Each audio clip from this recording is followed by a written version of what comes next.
네, YTN 뉴스 FM 노영의 출발새 아침 2부 시작했습니다. 더불어민주당 서른 최고위원, 자유한국당 홍문표 의원과 함께하고 있는데요. 아까 1부에서 하던 얘기 조금만 더 해보면, 실제 이제 저도 뭐 사법시험을 본 사람으로서 지금 이제 문제는 검찰은 사법시험을 다 본 사람들이 사실은 다 있지 않습니까, 거기. 근데 사법시험을 보지 않은 사람이면은 사실은 좀 약간 외부인이라고 느낀단 말이에요. 그런데 그분이 너무 급격하게 개혁을 한다고 하니까 좀 거부감을 느낄 수도 있다라고는 보여지는데, 그렇다라고 해서 이렇게까지 이렇게 노골적으로 할 수 있느냐라는 게 바로 이제 또 이 여당 쪽의 의견이란 말이죠. 여기 대해서 한마디만 우리 홍문표 의원님 해주시죠.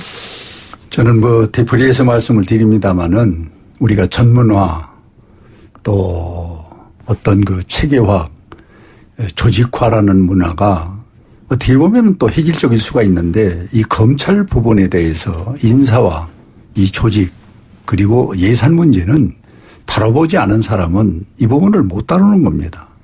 그래서 검찰이라는 건 대한민국 최고의 엘리트 기관인데 그분들이 지금까지 갖고 있는 권한 속에서 저는 무리할 때도 있었지만 그런 대로 국가를 위해서 잘했다고 보는 거예요. 네. 그런데 이걸 개혁이라는 도마 위에 올려놓고 이렇게 난도질을 하게 되면은 이 대한민국의 검찰의 기본 이 민간인을 여기에 투입해서 네. 검찰을 개혁하고 검찰을 지휘하고 검찰의 인사와 인사권을 준다면은 지금에 있는 기존의 검찰의 상황이 무너지면 국가가 무너지는 겁니다. 그래서 저는 이 개혁의 이름으로 잘못하면 개혁이 되기 때문에 네. 이 부분은 전문화되어 있는 이 부분을 잘 순조롭게 갈 수 있겠거니 장관이 뒷받침은 해주지 못할 망정 이걸 검찰이 무슨 참 국가의 이 역사에 큰 오점이 이렇게 있다고 이걸 개혁으로 봐가지고 네. 이걸 개혁하겠다고 하면은 아마 저는 뭐 쉽지 않은 게 아니라 이 대한민국의 골간의 법을 흔드는 문제가 되기 때문에 사회적인 상당한 거부 반응과 그렇군요. 또 이 국가의 검찰의 기능이 저는 마비되는 이런 사업까지 올 수도 있다. 네. 그런데요. 네. 그 법무검찰개혁위원회가 있었습니다. 그렇죠. 이쪽에 권고사항이 비검사 출신을 좀 해라. 네. 이렇게 권고했던 바입니다. 대단히 죄송하지만 노영희 변호사도 지금 법무부 들어가서 이런 자리에 맡으면 훌륭히 해냈을 거예요. 왜 꼭 검사를 해야 됩니까? 같은 사법고시 하고 나온 사람들인데 변호사들도 얼마든지 유능한 변호사가 있습니다. 그분들 하면 안 되는 이유가 뭡니까? 이해할 수가 없어요. 네. 비검사 출신이 얼마든지 유능하게 잘할 수 있다 생각합니다. 네. 그래서 그걸 권고로 받았습니다. 법무부 검찰개혁위원회에서도 권고했던 사항이 이게 비검사 출신 하라 이렇게 돼 있었습니다. 네, 그렇군요. 네. 그런데 이제 이 운영 부분은 아까 인사 부분, 예산 부분은 그거는 아무나 하는 게 아닙니다. 제가 한때 예산 관계를 좀 국회에서 이렇게 볼 때가 있었는데 네네. 똑같은 100만 원을 줘도 시장 군수가 1000만 원을 만드는 사람이 있고 그걸 까먹는 분들이 있고 이거는 능력이고 경험이거든요. 그런데 전혀 경험 없는 사람들이 민간인이 와서 이 검사의 이 조직적인 이 예산과 그리고 인사관계를 거기서 주물르고 농단한다는 거는 저는 이거는 아까도 얘기했지만은 개혁이 아니라 잘못하면은 개혁이 되기 때문에 나는 장관이 이런 표현과 이런 의사를 표현하는 자체가 이건 너무 무리한 것이고 그래서 이 장관의 이 소위 정지를 네. 시켜야 된다는 것이 거기 원인이 있는 겁니다. 네, 존경하는 홍 의원님 말씀대로 하면은 네. 개혁은 평생 할 수 없습니다. 그렇게 되면은 개혁을 할 건 해야 합니다. 네, 그렇군요. 우리 문자 주신 분들 얘기 잠깐만 소개해드리면 7365 쓰시는 분께서요. 야당은 도대체 어떤 국민을 얘기하시는 겁니까? 국민은 사법개혁을 원합니다. 이제 이런 의견 주셨는데 또 한편으로 4818 쓰시는 분께서는 국민 피로감 너무 많이 생깁니다. 조국이 내려와야 됩니다. 이런 얘기 또 주셨거든요. 그러니까 사실 우리 국민들도 이제 각각의 생각들이 조금 서로 다른 것 같긴 합니다. 근데 개혁이라고 하는 건 사실 상당히 어려운 과제이기도 하죠. 그래서 더 중요한 게 뭐냐면 지금 조국 장관이 이제 이렇게 검찰 개혁을 얘기하고 있는 상황에서 문재인 대통령의 국정수행 지지율이 취임 후에 최저치로 떨어졌다는 여론조사가 있다는 거죠. 이 조국 법무부 장관 임명에 대해서 반대한다는 뜻으로 지금 비춰지기도 하는데요. 어떻게 회복이 가능할까요? 이건 어떻게 해석해야 될까요? 우선 이거는 여당 의원님께 먼저 여쭤봐야 될 것 같아요. 네, 지금 조국 장관을 둘러싸고 수도 없이 많은 보도들이 쏟아져 나오고 있습니다. 네. 이 중에는 상당수가 가짜도 있고 그리고 진실과 저 멀리 있는 것들도 있습니다. 그래서 국민들은 뭐가 뭔지 지금 혼돈 속에 빠져 있습니다. 네. 그런 속에서 조국 장관에 대한 이 부정적인 여론들이 나오니까 그래서 그 영향을 받아서 그렇다고 생각하는데 진실은 가려봐야 합니다. 조국 장관 부인이 지금 주장하고 있는 부분은 나는 할 말에도 변소할 기회가 없다. 네. 그리고 검찰에서는 또 언론에서 나오는 얘기들이 전부 다 진실인 것처럼 믿게 만들고 있는데 나로서는 너무너무 원통하고 억울하다. 예. 지금 그런 얘기가 나오고 있습니다. 그래서 우리가 재판을 해보면 무죄가 얼마든지 나오고 있습니다. 그 무죄라는 측면에서 문제를 봐야 합니다. 무죄 추정 원칙이 있지 않습니까? 그래서 그렇게 보면은 이 사건은 나중에 가면은 정말 용두사미로 끝날 가능성이 있다고 저는 생각합니다. 네, 그렇군요. 그게 첫째이고. 네. 그런데 국민 일반은 지금 나와 있는 걸 그냥 진실로 믿는 경향이 있습니다. 언론에 나오면은. 언론이 발표하니까. 네, 언론이 발표하니까 이거 사실이구먼 이렇게 믿고 있습니다. 그 영향이 크다고 생각하고 사실이 이제 밝혀지고 그게 아니었구나 시간이 지나가면은 전혀 다른 방향으로 또 나올 거라 생각합니다. 네, 그렇군요. 저는 대통령께서 이 조국 장관한테 속은 겁니다. 대통령이 속았어요? 네, 국민도 속았고. 예. 그리고 특히 지금 울분을 토하는 이 조국 장관의 제자들 또 같은 교수들. 네. 지금 3,000명이 넘는 분들이 서명을 하고 길거리에 나와 있지 않습니까? 네. 이걸 대통령이 보고 느끼는 것이 있고 대통령으로서의 그 해야 할 일을 지금 못 하고 계신 거예요.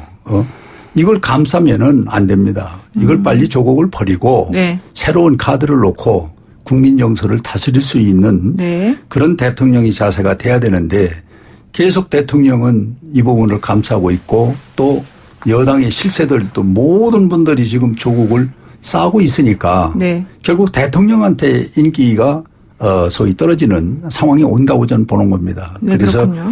저는 문재인 대통령께서 버리기가 어려우면은 누구를 시켜서라도 조국 장관 스스로 사퇴를 시키는 것이 이 부분이 저는 해결하는 방법이다는 생각이고 오늘 각 언론 도야에 보면은 지금 교수들이 3,400명 자꾸 늘어나지 않습니까? 반대하는 분들이. 또 의사들이 또 들고 나오고 학생들 또 상계대학, 서울대, 연대, 고대 이렇게 또 촛불을 들고 나오고 이 상황이 과연 뭐를 얘기하는 겁니까? 조국 그만두라는 거 아닙니까? 네. 그런데 그걸 자꾸 감싸는 대통령. 인기가 점점 떨어질 수밖에 없죠. 네. 문재인 대통령 국정수행 지지율 관련 여론조사는 잠깐만요. 리얼미터가 TBS 의뢰로 지난 16일에서 18일 전국 19세 이상 유권자를 대상으로 무선 전화 면접, 유무선 자동응답, 혼용 방식의 95% 신뢰 수준, 표본 오차 플러스 마이너스 2.5%포인트, 응답률 6%로 조사한 내용이었습니다. 자세한 내용은 중앙선거 여론조사심의위원회 홈페이지 참고하시면 되고요. 예, 서른 의원님. 네, 여론조사 얘기를 하니까 저도 한마디 거들고 싶습니다. 지금 대학생들이 이 조국 퇴진 운동을 벌이고 있는데 2만 명 정원 중에서 한 200명 정도 나왔다고 알고 있습니다. 네. 어느 대학은 그렇고 또 연대, 서울대, 고대 그런 걸 알고 있는데 네. 2만 명 중에 200명이면 1%인가요? 네. 참여 안 하는 사람들 엄청나게 많고 그리고 집회를 했는데 참석한 사람들이 50대 60대 훨씬 더 많았다고 합니다. 네. 이런 현상을 뭐로 설명하겠습니까? 그리고 교수들 몇천 명이 했다고 그러는데 왜 명단을 안 내놓습니까? 명단에 넣으면은 이런 사람도 서명해서 국민들이 경악할 거라 생각합니다. 그래서 명단도 안 나오는데 지금 야당의 조국 퇴진 투쟁에 대해서 반대 여론이 가만히 없는 거로 나와 있습니다. 네. 리얼미터가 18일 성인 504명을 조사하는데 보면은 반대가 52.4%, 찬성이 42.11%입니다. 이제 그만하라는 얘기예요. 네. 퇴진운동 그만하라는 얘기입니다. 반대가 훨씬 많습니다. 대신 반대한다는 게 52%가 넘어가고 있습니다. 네. 이런 상황이 있기 때문에 이제 아까 처음에 우리 홍 의원께서 말씀하셨습니다. 네. 이제 정도는 하는 게 좋겠다. 네. 다른 거 전적으로 동의합니다. 네. 너무 피곤해요. 네, 그렇죠. 네. 그래서 이 상황이 더 끌고 간다면은 물론 지금 이 문재인 대통령에 대한 지지율이 떨어지고 있는 현상이 있습니다. 그러나 지지율이라는 거는 오락가락합니다. 오르락내리락 하기 때문에 예. 이 상황 정돈되면 또 새로운 결과가 나올 거라 생각합니다. 네, 그렇군요. 자, 이제 마지막 질문 하나로 한번 마무리를 해보겠습니다. 자유한국당에서 삭발 릴레이를 지금 연일을 하고 있는데요. 어제만 해도 현역 의원이 5명이나 삭발을 했다고 하죠. 여기에 대해서 삭발 때문에 지지율이 올라갔다는 입장도 있는가 하면 오히려 한국당 내부에서는 우려의 목소리가 있습니다. 너무 지나치다. 공천용 삭발 릴레이다. 특히 바른미래당에 갔다가 돌아온 복당파들이 이렇게 한다. 뭐 이런 얘기도 있습니다. 어떻습니까? 삭발을 어쨌든 비하해서 발언하는 분 세력도 있습니다마는 네. 이 삭발은 상당히 신중한 고민과 여러 가지 고통을 감내하면서 삭발을 했기 때문에 네. 또 이 삭발의 원인은 조국 소위 장관 퇴진으로부터 생긴 것이고 그렇다면은 현 정치적 상황 또 네. 시대적 상황 또 국민의 정서 이걸 감안해서 삭발을 한 것인데 그냥 단순히 무슨 뭐 당내 당회 이런 논리로 삭발을 비하하는 것은 저는 잘못된 것이다. 삭발을 생각합니다. 비하하는 것은 옳지 않다. 그것이 네. 가지는 의미가 상당히 중요한 것인데 그렇습니다. 의미를 좀 강조해달라 이런 얘기신 것 같고요. 그런데 삭발은 예. 저도 해봤습니다마는 돈도 근력도 없고 호소할 길이 없을 때 하는 최후의 수단입니다. 약한 사람들이 해야 되는 거죠. 약자가 하는 전형적인 수단인데 네. 근데 지금 이 자유한국당 약자입니까? 전혀 그렇게 생각이 안 듭니다. 돈도 많고 근력도 있습니다. 네. 그런데 지금 이 상황에서 당 대표까지 나서가지고 삭발을 한다? 물론 뭐 나름대로 이유가 있겠습니다만은 보기에 희화되기 딱 좋은 상황이라고 봅니다. 네. 이게 또 지나쳐요. 지나치기 때문에 홍문표 의원께서는 안 하시겠죠. 네, 저도 삭발을 고민하고 있는데. 아, 그러세요? 예, 저는 공천이 겁이 나십니까? 저는 이 삭발이라는 부분을 시대적으로 아무 때나 하는 게 아니지 않습니까? 네. 국가의 위기가 왔을 때 정치적 한계가 와서 지금 서리현 최고위원 말씀대로 누구 어디에게 호소할 방법이 없습니다. 네. 여당에게 백날 얘기하고 청와대 앞에서 떠들어도 네. 너는 너대로 해라는 식이지 네. 조금도 귀담아 듣는 게 없으니까 그러니까 국민 60% 이상이 지금 조국 사퇴를 하는 것이고 네네네. 이렇게 우리 국민들이 들고 나오는데도 이걸 무방비 상태로 하니까 삭발할 수밖에 없는 아주 처참한 상황에 국민에게 호소하는 뜻입니다. 네, 그렇군요. 검찰이 지독하게 하고 있지 않습니까? 네네네. 네, 알겠습니다. 오늘 삭발 얘기 마지막 이슈로 달아봤습니다. 금요일인데요. 조금 이제 흥분을 가라앉히고 좀 편안한 마음으로 여유롭게 즐기시기 바랍니다. 오늘 말씀 여기까지 듣겠습니다. 고맙습니다. 네, 감사합니다. 네, 여의도 중계석 더불어민주당 서른 최고위원 자유한국당 홍문표 의원과 함께했습니다.